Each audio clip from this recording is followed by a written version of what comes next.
Yeah, that goes on my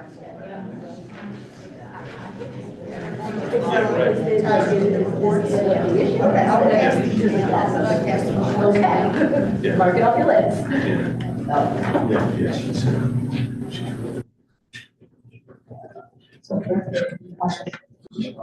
No, this is the report. What have we done? Kind of overachieving today. If you can hold to a neutral, that's fine. We'll all be on the edge of our seats. Yeah. They don't count.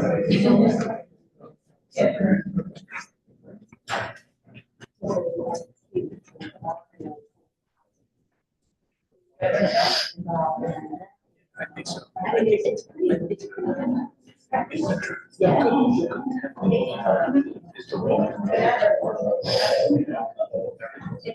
Because it's just, tell us the dollar. All right. Just say, it's got to be. But tell us. Yeah, so. You know, there's over this many units. I'll tell her that, but I'll drop it. It's what you want to send me back and say, and then she'll run with it. She's still busy with all the units. Yeah, so look at Cassandra can say yes. I found it on the website. Yeah. Yes. Right?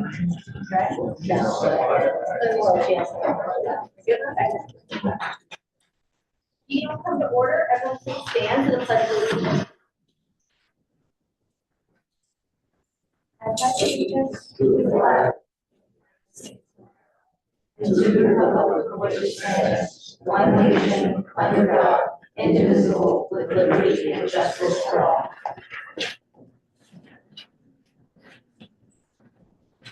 The borough has complied with the notice provisions of the Sunshine Law by adopting prior to January 10th of this year a resolution prescribing the dates, times, and locations of all regular meetings of the commission. This meeting is one of the meetings listed in such resolution, and copies of the resolution were by January 10th filed with the borough clerk. Okay, motion to file the following reports: tax collector, municipal court, and zoning official. So moved. Second. Okay. We have proclamation. All right.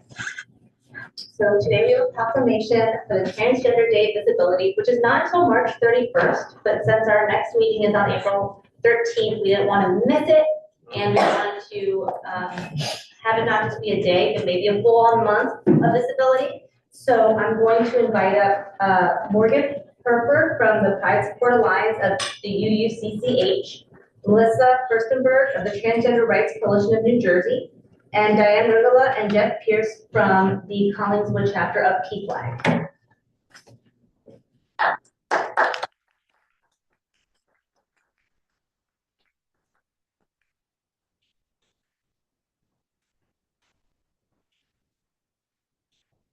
Whereas every March 31st marks International Day of Transgender Disability, a day to recognize and center the voices and contributions of our gender diverse community of transgender, two-spirit, non-binary, and intersex people in our borough. And whereas all Americans have the right to self-determination, adequate health care, and comprehensive free public education so that we all may live our lives as our truest selves. And whereas this day is dedicated to celebrating the accomplishments and victories of our gender expansive community while raising awareness of the work that still needs to be done to address anti-transgender violence and become a truly equitable community. And whereas our transgender and gender diverse community members deserve love, respect, and a safe place to not just survive, but to thrive. Today's Board of Commissioners is dedicated to doing our part to make this a reality. And whereas everyone should use this day and month to raise awareness around discrimination and violence that trans people still face, while also showcasing the beauty and power of visibility and pride. Our work does not stop when March 31st ends. We must continue to uplift positive, authentic voices from the transgender community all year long and do our part to ensure their safety. So therefore, let it be resolved, we, the Borough of Collingswood, proclaim March 31st, 2026 as Transgender Day of Visibility in the Borough of Collingswood, and with this proclamation affirms that all transgender people in our community are heard, loved, and belong. And therefore, let it be resolved, our commitment to advocating for transgender expansive rights, not just on March 31st, but all year long.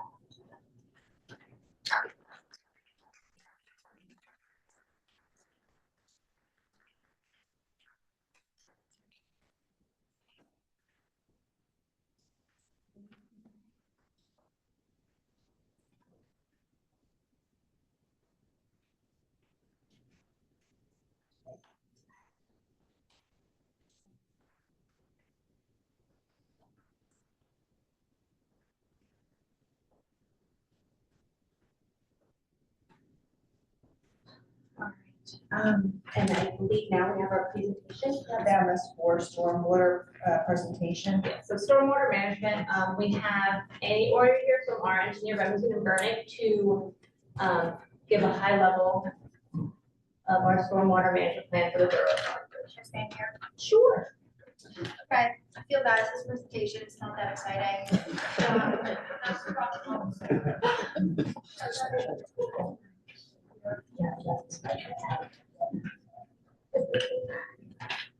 Okay, so this is about the Borough Collingswood NJDP MS4, which is the watershed inventory report, specifically the separate storm sewer system that every township, county is required. So this is just a quick fact sheet, because if I gave you a full introduction, we'd be asleep and 6 hours later.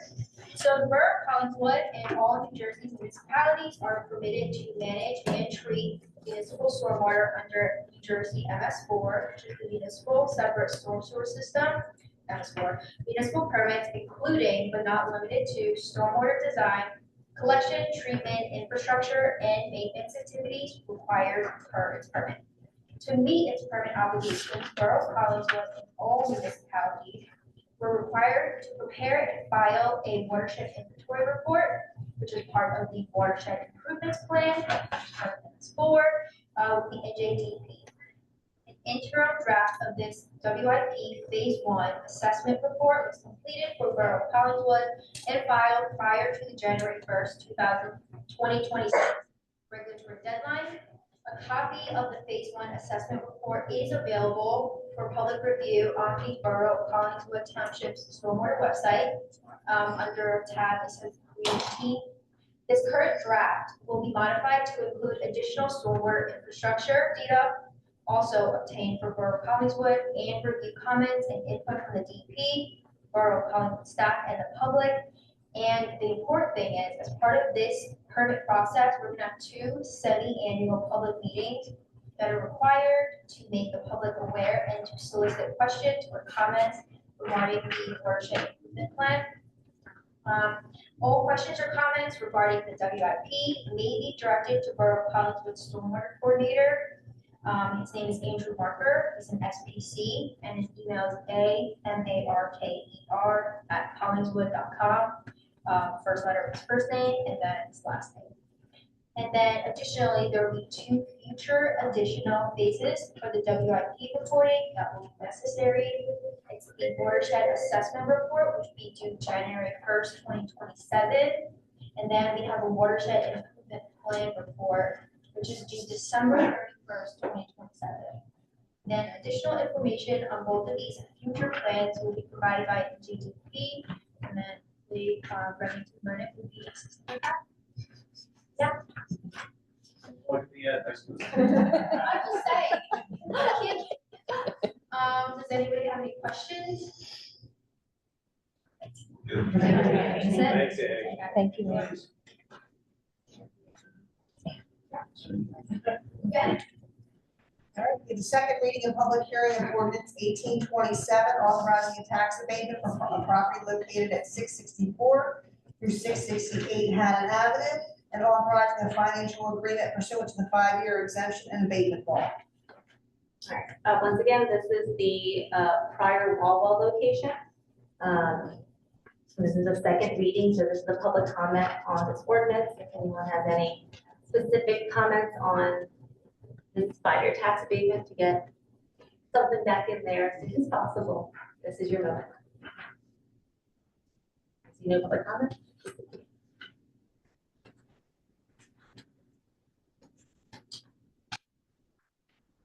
Commissioner Manley, Yes. Commissioner Henderson Riley, Yes. Mayor Solana Ward. Yes. All right, we have the second reading and public hearing of ordinance 1828, auxiliary structures and sports courts. So here, we were taking the lead off of some surrounding boroughs, where people wanted to start installing things like pickleball courts outside. And just making sure that our laws in Collingswood adequately cover different kinds of courts, because now there's not just basketball. So this is just more inclusive to make sure that, the zoning board would have, the planning board would have an ability to approve whether there's enough space and, you know, if there's enough coverage of land and whatnot. So this is just preemptively, it's not in response to any specific action in town, just seeing some neighboring towns and things they've had to face. So this is the second public reading of this ordinance. If there's any comments? Commissioner Manley, Yes. Commissioner Henderson Riley, Yes. Mayor Solana Ward. Yes. And then we have public comment on the resolution agenda.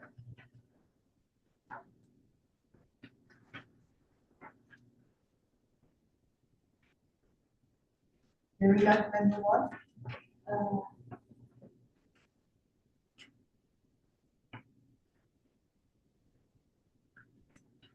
Can I have a public comment? Sorry, I sent a question out to Cass, on the ongoing labor matters. Do we have an update on like whether that's just like a wrap-up report or like what the longevity is of that special? The appointing of part. It was Yeah. Oh, Yeah, okay. yeah, yeah. So, that matter's almost, that matter's almost completed. I think there's, it's limited to, I don't wanna go too into it. but Finish it up. Yeah, Okay, they just have to wrap it. yep, it Okay. should be done relatively. soon. Okay, it just caught me by surprise. I thought we kind of are, so wonderful. Thank you for that. I appreciate that. Sorry I missed that email. All right, Holly. Appointing Joseph Garamore of Brown and Conley for 2026 tax office bankruptcy matters. Yes.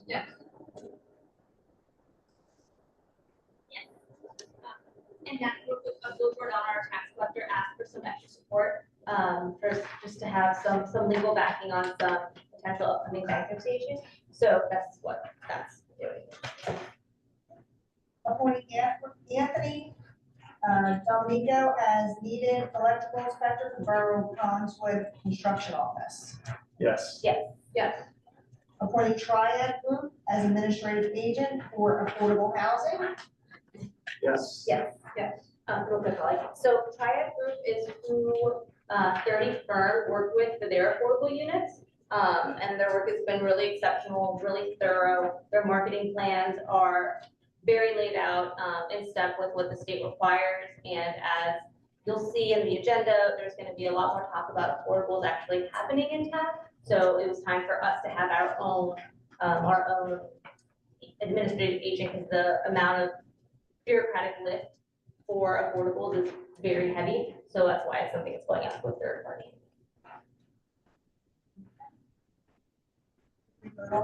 Yes, we did. Sorry, I stopped afterwards to not throw you off. My bad. Appointing Parker McKay as special counsel to continue ongoing labor matters. Yes. Yes. Abstain.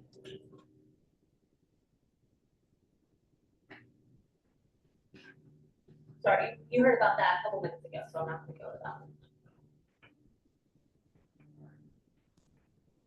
Authorizing application to CDB for a library ADA grant.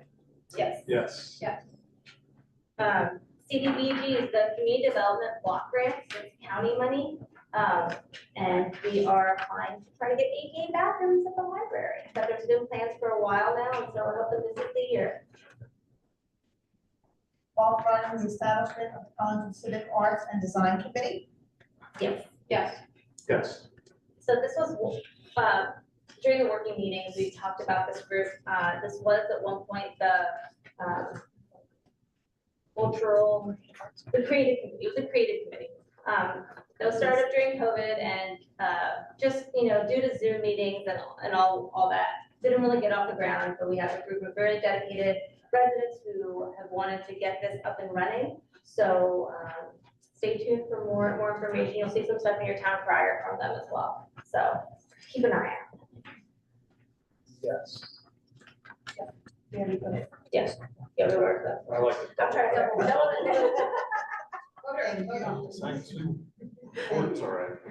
Amending the authorized spending limit for professional service contract with Montgomery, McCracken, Walker, and Rhodes. Yes, yes. Abstain. Approving raffle licenses 2026-5, 6, and 7 for St. John of God, and 26, 8, and 9 for the tender. Yes, yes. Yes. Approving the reserve for uncollected taxes adjustments. Yes. Yes, so this was from our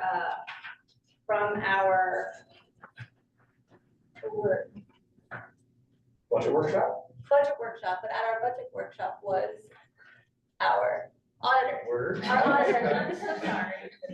I'm so sorry.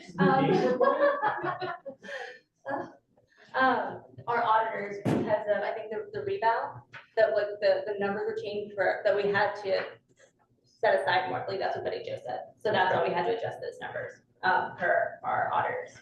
That worked.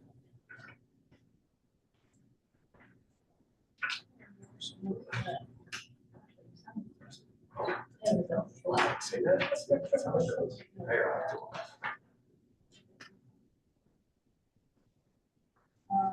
Then we have the payment of bills as presented by the treasurer.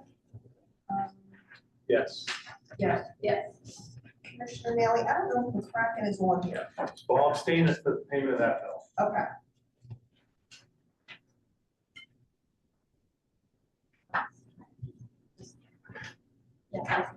Yeah. That's what I have.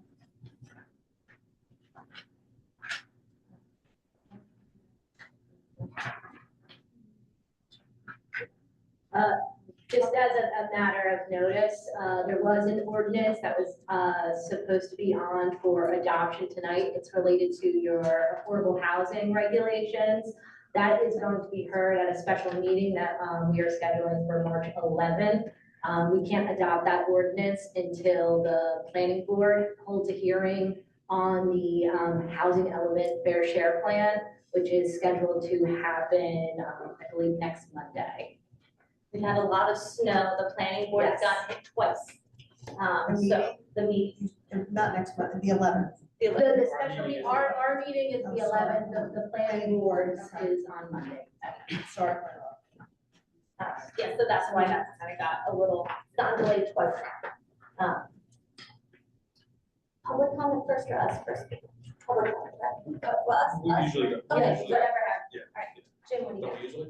Just, the only thing I have is just simply, it's pothole season. As the snow all clears away, everybody be careful of their tires, but, use the borough's, website, Public Works, the comment where you can submit requests. Please use that. It's the most effective. It gets right to the folks at DPW that are gonna be taking care of it. There's a couple really bad spots in town that, primarily county roads that we've notified them, and hopefully they're gonna be out working with us to try to fill them. There's one on Haddon, there's another one over here in Comics, kind of lost big chunks. So, but let us know, there's gonna be more. It's really, really cold tonight, gonna be really, really warm this weekend, and we're gonna have more and more of them come, okay? That's it. I have several things. So as you heard referenced, in addition to this monthly meeting, we are now having working meetings. So if you want to see more of us, you can join us on the third Wednesdays of the month at 11:30. We've had two so far, but the next one is March 18th, if you care to join. Also, in terms of some upcoming events, there is a town hall with the county, which is next Thursday, March 12th, featuring the mayor right here. Oh, it's here in this space. Okay, in this space. And then a final upcoming event is the town forum. So in case you're getting all of these meetings confused, so the town forum is the twice a year meeting with the governing body where we can talk about any and all issues, anything you want to bring to the governing body. So that is March 25th. A few announcements from various departments. First, Chief Perry, would you like to share about the K-9 program? Sure. So we're going to be initiating a K-9 program in Collingswood that is completely funded through the opioid settlement funds. We're expecting to get a Labrador Retriever and a Belgian Malinois. So the Retriever, we're looking to get this week, and the Malinois, we're going to Florida to pick up the 8th of March. The both dogs will be trained in narcotic detection, so we'll be able to do traces for missing articles and missing people as well. And both will be highly socialized, so we'll be able to use them in our community engagement efforts. Narcotics can help us with our ongoing, or enhance our ongoing battle against the opioid crisis as well. We're also going to be, as part of this, we're rolling out a contest for K to 5 to help name the dogs, and then 6 through 12 to help design our fashion that the K9 handler. So more information to come on that, and thank you to you. Thank you, Chief Perry. Very much looking forward to that. I may have given a preview to my children, and those names are not going to make the list. They're all under 6. From the fire department, I spoke to Chief Joyce. A reminder, as folks have heard about, we're hiring a consultant. That RFP is open until March 12th, next week. I also have several announcements from the library. First, join us on Wednesday, March 11th from 5:30 to 8 to watch a 2026 Academy Award Best Picture nominated film. The film was inspired by the book Hamnet, a novel of the plague by Maggie O'Farrell. Light refreshments will be served. This movie is rated PG-13 and has a runtime of 2 hours and 5 minutes. That event is sponsored by the College of Friends of the Library. Secondly, from the library, a new book club is coming to the library starting this March. Pride Loves to Read is an informal discussion group about LGBTQ+ romance novels for adults meeting quarterly. Chat about what you're currently reading or listening to, what you recommend, and what you're looking forward to. If you love LGBTQ+ romance novels or you're curious about them, join us. All adults are welcome. Feel free to bring a book with you to discuss. This is a safe space for everyone to have fun meeting and sharing ideas with like-minded fans. And finally, from the library, on Saturday, March 21st, we will host our annual Maker Day event from 10 a.m. to 12 p.m. New Jersey Makers Day is a statewide initiative created to highlight STEM and maker culture. Kids can check out the STEAM Cart, ages 6 to 11, and STEAM Junior Creation Station, ages 4 and up. Teens and adults can take spices and seeds from our spice and seed libraries, no registration required. Finally, of course, March is the month of St. Patrick's Day. Several neighboring towns, which will go unnamed, like to have bar crawls and other things, but I'd like to encourage you to shop locally. Namely, our Raccoon Tap Room is having a green beer special, including $1 off of Irish Red Ale. So please patronize our local businesses. A few final things. In addition to the earlier proclamation, the month of March is Women's History Month, so please support our women-owned businesses in town. I will not be in this Friday for office hours. I'll be out of town for my full-time job, but please feel free to send me an email. Don't forget to change your clocks on Sunday. That is always my yearly reminder that more daylight is on the way. And finally, just some personal remarks about Transgender Day of Visibility. In case folks in the room are not familiar, the first federal proclamation of this was in 2021 by then President Joe Biden. The reason for this is multifold, of course, but in my background working in public health, we know that folks in the transgender community face very specific health disparities, namely physical and mental health disparities. Transgender people compared to cisgender counterparts are more likely to face discrimination, bullying, violence, depression, anxiety, and suicide. So I've said it before, but I'll say it again. If you are transgender and live in Collingswood, you are seen, you are loved, and you belong here. Thank you.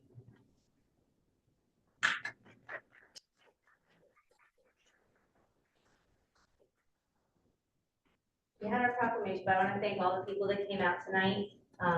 It's really wonderful to see all the different groups represented. They were very on the ball, like early February, so can we get on the agenda? Yes, we can. So thank you so much for coming out and being here with us tonight. We really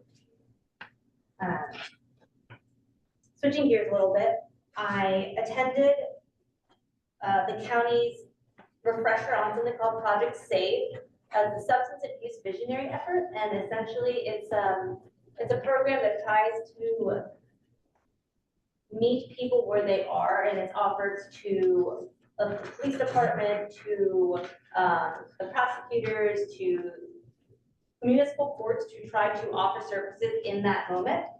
They started branching out, and I wanted to let everyone know, I'm gonna give a really brief bio, but there's a group that's gonna be meeting, that's already meeting. It meets every Monday at Genesis Counseling, 566 Haddon Ave.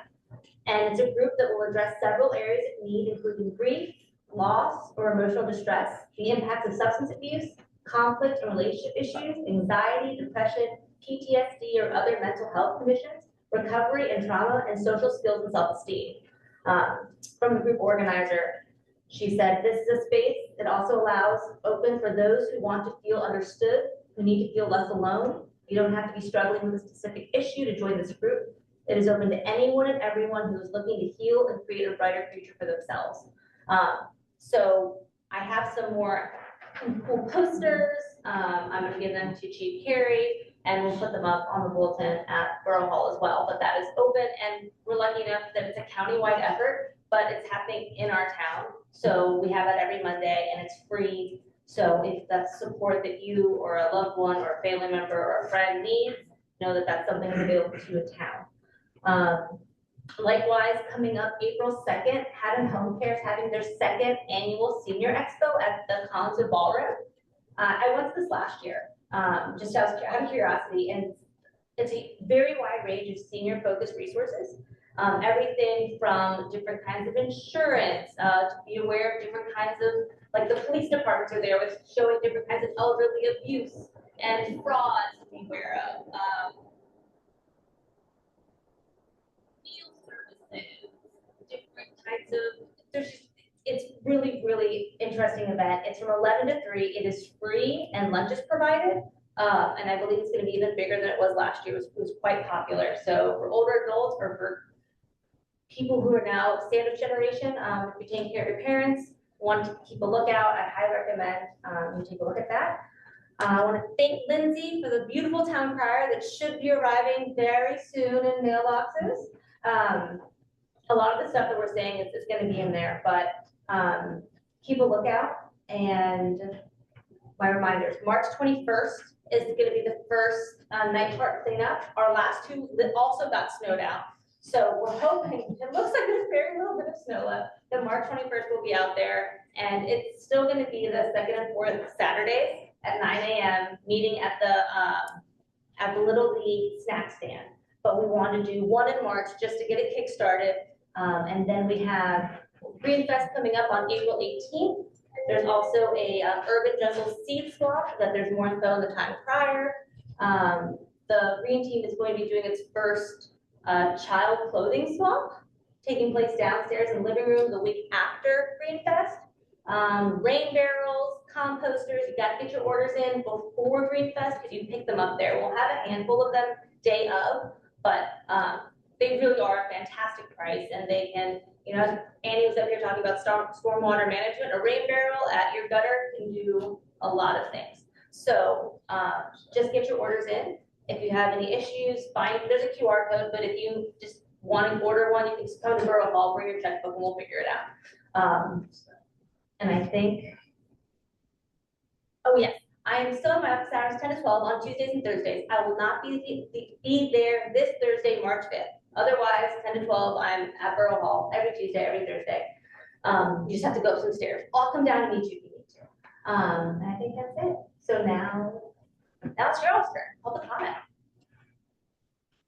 Sorry, could you repeat the date of the senior resource fair? The senior resource fair is on April 2nd from 11 to 3 at the Collinswood Grand Ballroom, which is the Scottish Rite. Sorry, which is the back of the Scottish Rite. Scottish Rite, yeah. So I have a name and, oh, I'm sorry, yes, I always forget. Jerry Rock, 740 Meadowwood Avenue. I have a comment and a question, actually. I was at your working meeting on February 18th, and you may have resolved this issue. If you did, you could stop me. But you were discussing the budget and specifically a line item for $220,000 approximately that some folks were in favor of giving to the school district, which basically was offered to the school district last year when they were having their crisis of the $3 million shortfall, when in the middle of all those conversations, the state government invited all the school districts statewide to submit a request for a one-time tax increase. And our school district not only requested $3 million, which was their shortfall, but $4.4 million, which was approved. We all got a significant tax increase as a result of that. So in my view, taking their budget from about 6.5 million to just under 11 million should be enough funds to make them whole. And in fact, if they're using good financial sense, they would be creating a reserve for future expenses and emergencies, and therefore I'm adamantly opposed to that $220,000 going to the school district. I think it could be used much better somewhere else in the borough. Potholes came to mind when I was thinking about this. And my question is also related to that. I know that Woodland and Oakland pay a tuition per student that attends in our school district. And in thinking about the tax increase we all experienced, I'm wondering if that tuition fee was increased commensurate with the tax increase that the borough homeowners experienced with this $4.4 million addition. And if it hasn't, why not? That's a good question. Wrong body for that question. I thought it might be, I thought it was It's not, yeah, that's not. Because there's no zero on their website about their budget or that information. I'm gonna contend that there's more information. I couldn't The find it. school's budget is a whole different beast, and once again, the president of the school board is here, and I would never, ever want to do her job. But the school budget is very nuanced and broken down into line items in a way that the municipal budget is not. It's like even more broken down. It's really hard to understand. I will give you that, but it's on there. But I don't have any answers for you that I can say with any sort of. Yeah, we can't hear what you're saying. Can you just stand up? I just came to watch. I'm sorry, it's not supposed to speak. But our budget, the governor actually does their address on March 12th, so our meeting actually just got pushed back, I believe it's March 16th for the committee of the whole meeting. And then I think it's March 23rd for the regular board meeting, I could have those dates correct, so look for more information to come. And, you know, we don't really even have a lot of information by that point. We just sent our budget to the county, and the details of all that come later in like April and May. So it's gonna be a while before we understand our budget. And also, just to put it in perspective, we as the borough operate from like January 1st to December 31st, and that's how we operate our budget. The schools operate from June to, it's the school year. So like, that's why theirs is, you know, further delayed because they operate not in the calendar year, but in the academic year. Yeah. Well, and I understand that. It's just, I'm not quite sure how they can not know what their budget is if we got $4.4 million tax increase. Okay, and, you know, is that like some wild spend? They won't know what the next tax year, the next budget year is until after the state, the governor's budget address, because that's when they finalize, school aid numbers. Okay, so once they put those school aid numbers together, that's how, the district probably has already together their appropriation budget, what they're gonna spend. But the revenue side of it won't be finalized until the state. And are you does the budget. saying then that $4.4 million may be reduced? We're saying the budget will be That out, was forever. we're all just saying the budget will be out after that. First part of your question. That was a comment. What about the first part of your question? You asked them about the 220,000. Yeah, so I don't know what Okay, you all so- decide. I would like to just kind of clarify that last year was the first time that it wasn't given. It has been given since 1999, so it wasn't like a one-time last year, like it had been given every year. It was not last year because of all the different circumstances, and there are a lot of feelings out there. I hear yours, that you are adamantly opposed to that being transferred to the schools, and you prefer it to be. Particularly since $4.4 million more, it seems to me they shouldn't need that. One of the If they things- needed 3 So and they got 4.4, why would All they I'm need that? going to say is that poor Jim has gotten a lot of flack, honestly, for his support of pilot programs. And one of the reasons a lot of people don't like pilot programs, and like one of the things out there against pilots is how it puts the burden of funding schools more on the property taxes and homeowners than what comes from the borough, because of just the way that money's structured. So doing something like this, which is I believe where that 220 started in 99, was because of Parkview and because of that pilot. So this was to offset or to give them, is that how it's, I mean, it started, how did it start? Oh my goodness. So listen, I was espousing the view that the 222 should not be paid to the schools because they did the tax increase of $4.5 million last year, and that $4.5 million is still there this year. And the reason why the 222 was paid beginning in 96 when the pilot started on the Parkview. That was the amount of money that the school district was getting out of Parkview at the time. And the deal that was struck was that we would keep that number going to the school district through the run of the pilot. Last year, things changed. Last year, as you referenced, the school came out and wanted the borough to write a check for $3 million, okay, to them. And we went through 4 or 5 months of fun and games. And at the end of it, the school district told us that they did not need the separate funding from us because they were going out for this tax increase. They actually asked for 6. I got approval for like about 4.5. Went out and got that. So because of that, we did not pay any money over to the school district. And on the budget, on this year's budget, my objection to that is the borough's budget, when we introduce it, is precarious, okay? It's in a lot worse shape this year than it ever has been.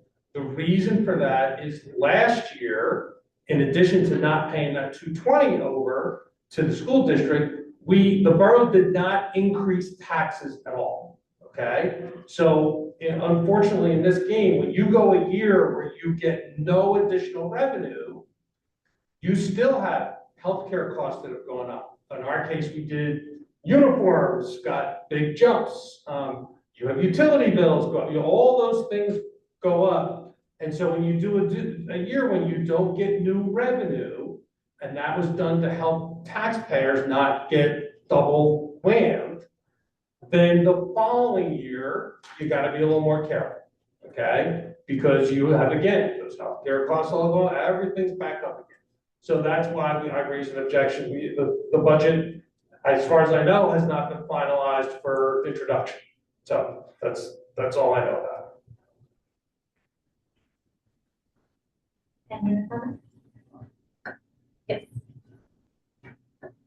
Todd Kittle, 25 East Wayne Terrace, Collins. I've been working with a bunch of people in town on a plan to develop develop, the right word, transform, reuse the old Borough Garage complex next door into a multifaceted arts and education space that's community run, community based, community accessible. It's been very exciting, and a lot of people are very excited about it. And I can't seem to get the three of you excited about it, and I'm not sure what I'm doing wrong. I'd like there to be, I'd like to know how to approach a situation where a whole bunch of us, townspeople, can come together and make a proper presentation to you. Me standing here right now is not the place to do that, but it's really exciting. And I truly believe that by doing this, it will transform this town from just being a really cool place, which it is, to being a destination where people will want to come here and experience what's going on next door. And they're shopping before they go in, and they're coming out and they're eating in all the restaurants. It would be a boon for all of Hatton Avenue. It would be a boon for all the townspeople. Even though it's being organized by members of the arts community, it's not some effete arts only thing. It's where you're gonna learn how to dance with your beloved. Okay, it's where you're gonna go teach a course, you're gonna teach a course on how to make the best tomato sauce during the fall when everybody's tomatoes are ripe. I mean, it's a community thing that's really active. This is a community center, but it's very listed as such in its own way, but it's very stoic. Nowhere in this town, if I had teenage kids, for example, there's nowhere in this town that they would feel comfortable to go and flop on a couch and lay out plans of something they want to do. Instead, they're going to Philly, or they're standing around outside the dead Wawa, okay? I just really believe in this thing, and I need to know how we, as in a whole bunch of townsfolk, can come together in a way that works for the three of you so that we can pitch this thing properly. Yeah, I'll address this public works building, it's just public property, but listen, I know you've been excited about this for a long time, but I do believe at every step of the way, you've been advised that the borough does not have an interest in reusing that building in that way. And all along, and you've been getting everybody excited about it, even with that. So God bless, that's great, but it's a big borough, there's a lot of other priorities, a lot of things that we have to do, like conforming with some provisions of state law. And it's really not, it's not a space that we're looking to convert to an art space. With respect to, so you have made the pitch. So far, we have not agreed that that would be a good thing to do it for. Before even last May, the commissioners weren't looking to do anything at that property. We just have a difference of opinion of how it can be used. That's it. Question, I'm sorry, go ahead. I would add that it's not, we're talking about affordable housing, and in a town that's as densely populated as Collingswood, we don't have a lot of extra land. So what we do own is the same, we're all talking about the same space, right? Is that space. So when we have rounds of obligations that in round 3, we didn't actually meet our obligations. And we had reasons why we had overlay zones, and we showed why we couldn't do it. But now we're at round 4, and what's going to be at our special meeting on March 11th is that plan where we are going to be meeting those obligations, and we need that space. So it's not that we don't believe in the arts and that we don't want to foster the arts, and we don't, your idea sounds wonderful. If we had a bunch of extra land and we owned a bunch of buildings, it would be a different conversation. It's more that it's a limited space that we have, and we have very real obligations by the state for affordable housing that are also competing for the space that you are talking about. I would also like to keep in mind that this kind of energy in this organization is the kind of things we want to build into the master plan process, because there is no saying that what the affordable housing that will be built here is going to take up all of the space. We don't know yet. And hopefully whatever is built there is something that can be integrated with the plans of what Collingswood will look like over the next 30 years. And if it's something that you have 45 people come out, work on a plan, sketch something, show some sort of cost proposals, some sort of idea for how the space would be functioned, what would be used, the different groups that would buy into it. That's the kind of thing that should have a space in a master plan, so that when you're laying out what's going to get built next, when the old municipal court building finally either falls down or comes down, you know, like, these are things that if there is a large part of the community that is very interested and willing to invest their time and their energy into it, that's the kind of thing that can be put into a master plan to eventually build out for X, Y, and Z, the way that the 1999 master plan had, like, you know, it didn't just say what's gonna happen next year, so it's gonna happen in 5 years and 10 years and 15 years, right? So sometimes it just might be a longer play, and the feedback is still welcome, and we don't want to say we don't want to invest in the arts. It's just that there's a lot of things that are state mandated for that space that we can't just pick to not do, or we'll get sued by the state. As you said all along, you said no, every step of the way, and very definitely. So I It wasn't have, just me. that's okay. Okay, So so I have, everybody. I have 3 people who are telling me no, and I have 300 people who are telling me yes. Well, you just have to get a building. And you represent those people. They elected you. We represent 14,000. Okay, Okay, just to be clear. okay. And yes, and listen, we're not gonna argue about this. We have a difference of opinion as to what the best use of that site is. And we're pursuing things over the next month or so, to try to put that property, all of that land to productive use. And so we're going ahead with that. If we wanted to bring in our own architect and our own engineer to size up the place, to beef up our proposal to you so that it might be incorporated into what your plans are, and talk to our architect about what your plans are, so that they might be able to put together a proposal that includes both, so that we're doing that now instead of considering it several years from now. Is that doable? Can we have access to the building to show our architects and to show our engineers? I believe you've already been in the building and I taken have. videos, and taken videos because you posted them on social media. Those should be enough for an architect to at least, you know, it's a big box. It's Like, enough for an there's architect. not a lot. Mr. Kimball, I'm in charge of public works, public property. You are not going back in that building. Okay? Has it been environmentally cleared? You are not going back in that building.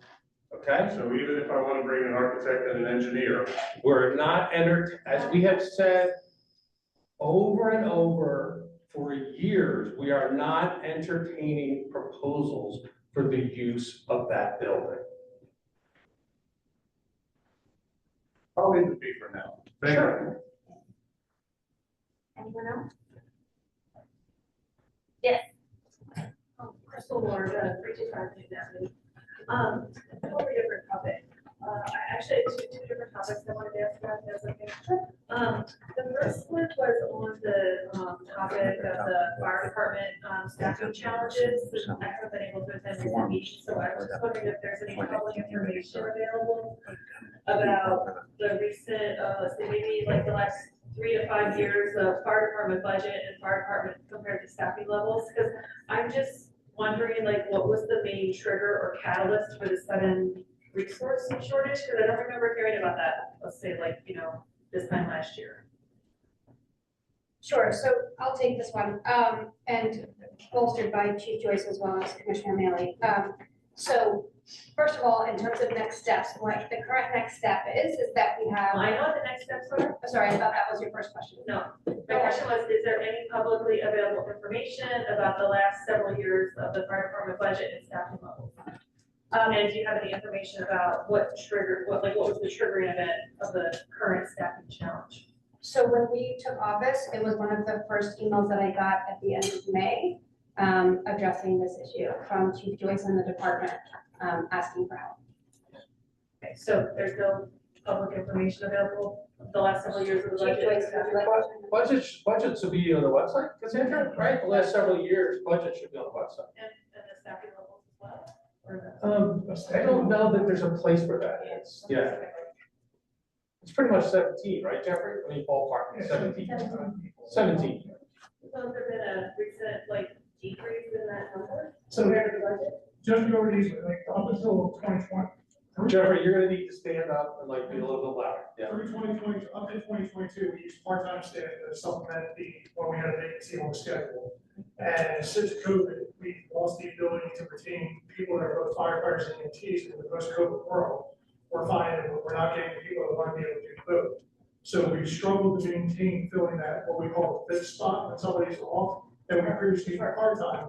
And for the last few years, we've been paying overtime to fill that. And it's gotten to the point where the people that work for us are working so much overtime that they're starting to get burned out. So that's where the staffing shortage comes from. Okay, so the inability to find part-time people. They're willing to keep both positions, yes. Thank you, appreciate that. And then, can I ask a totally different topic? Go for Okay. So thank you. I didn't remember, I wasn't aware what the catalyst was. Totally different topic, on the topic of, what we've been hearing about in the news about ICE. And a lot of towns have passed resolutions that will say that they're not gonna allow their public spaces to be used for ICE, to use in station areas and whatnot. Do we have any such resolution? So, I don't know if Chief Perry's still here, if he had to step out. Oh, he's still here. Chief, do you want to take this one? Okay, trust directive first. So we have an immigrant trust directive that, we have a trust for communicating with ICE anyway, so I would even feel like. However, the inability to communicate with them, we wouldn't even know that they are assembling on our property. So is that something our town can consider passing a resolution on in terms of not allowing ICE to use our public spaces, for their staging, activities? Chief, is that Listen, enforced? The enforcement piece of that will be difficult, right? Yeah. We don't have the communication, we don't have that knowledge. The enforcement. And I think it hasn't been an issue. No, And so I I can say. hate to raise my hand and wave a red flag to make it an issue. It has not been an issue, I can tell you, since 2016, I think when the immigrant trust record was rolled out, there's been 0 violations of that statewide law. So we haven't seen the impact here, we haven't really seen the impact in this area. Those are my two random topics, thank you. Thank you, thank you. Anyone else? You sure? All right. Don't do that. The dog's asleep. Let the dog sleep. I make a motion, we adjourn. Talk after. Meeting adjourned. Oh, no, wait, now he really has a question. We can talk after. So the 222 that everybody's talking about. Yeah. Could those funds go to help supplement some of the fire budget so that they can hire new people? So my understanding of the 222, and if we want to stay longer, I'm happy to keep going on this as long as you'd like, Mr. Melvin. But my understanding of the 222, so your municipal taxes, you get your tax bill, 47% goes to the schools. Here's where the argument is and where we have a difference of opinion. This is a political argument, okay? So you have 47%, so imagine you pay $100 in your taxes. 47 of your dollars go to the schools. Starting in 1996, from that 47%, $222,500 was subtracted from that. So you would pay $46, whatever cents, I don't have the math in my head, it was subtracted as a credit. It is a difference of how the Board of Education does their books versus the Board of Commissioners. It is not in addition to, it is a credit against. I know Commissioner Maley has comments. No, well, that's the way it was, but that's not the way they were gonna use it last year. They were gonna use it as an extra. The answer to your question is the 222 won't help on salaries, wages of any department, because we are already at our spending cap, okay? There's two caps municipal governments have, how much you spend and what you can raise in taxes. For some reason, they didn't connect them, okay? So we can raise taxes another $3 million, okay? But we can't spend any more on what they call cap expenses, which are pretty much running things, okay? Salaries, running the offices. We could, and this was the pitch the schools made last year, we could raise taxes $3 million and send them a check. Okay? So the 222 is outside of our cap. Knocking back the 222 doesn't increase or doesn't change what we're spending within the department, within the borough. What it does is just reduce your taxes by 222. Okay? That's what it does. It's exciting stuff. Andy, we're making your stuff look exciting. Stormwater. Now, Can we make a second motion to adjourn? We're doing everything double all night. I'll second. There's nothing online, no? Lindsay? Okay. All right, meeting adjourned. Thank you. that one was the thing. No.